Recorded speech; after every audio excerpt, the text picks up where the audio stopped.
my fellow Texans, good evening from the State Emergency Operations Center. Tragic does not even begin to describe the devastation and the suffering that you have endured over the past week. Too many of you were shivering in your own homes. No power, no heat, no water. I want to thank the countless Texans who stepped up to help those in need. As is often the case, the worst of events brings out the best in Texans. For those of you still hurting, I want you to know the state is using every possible resource to fix this problem. Many of you are angry, and you have a right to be. I'm angry too. At a time when essential services were needed the most, the system broke. You deserve answers. You will get those answers. The Electric Reliability Council of Texas, known as ERCOT, manages the flow of power in Texas. Before the storm hit, ERCOT repeatedly assured the state and the public that ERCOT was prepared. Those assurances turned out to be false. We now know that power generators of all sources were not prepared for this severe winter weather. We have also learned that ERCOT operators should have acted quicker to stabilize the grid and to prevent power generators from being knocked offline. Our task now is to take the lessons learned from the past week, as well as the anger that we all feel, and channel them into immediate action.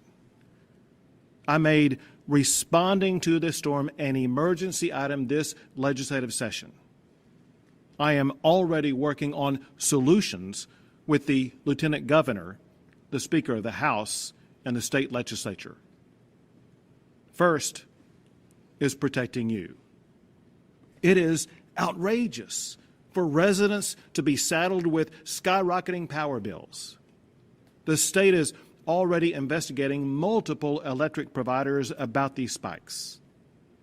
Also, we have ordered that Texans will not have their power shut off because of unpaid bills until the legislature has time to act on this.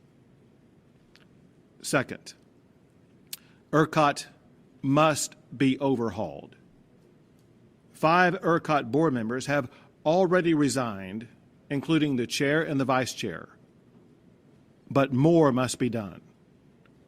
Tomorrow, the state legislature begins comprehensive investigations of ERCOT. And I am already working with the legislature on reforms to add more power to the grid and to ensure that we never run out of power again. Also, the Office of Attorney General has launched a formal investigation into ERCOT. Third, the fact is, power generation from all sources buckled under the harsh, freezing winter weather. That includes natural gas, coal, nuclear, as well as wind and solar. Each of these power sources failed to fully produce because of inadequate safeguards. That is why I have made it a legislative priority to mandate and to fund the winterization and stabilization of the Texas power infrastructure. This will protect our power grid from future winter weather events. No words can fix what happened or ease the pain that you have endured. But I assure you of this: this legislative session will not end until we fix these problems. And we will ensure that the tragic events of the past week are never repeated.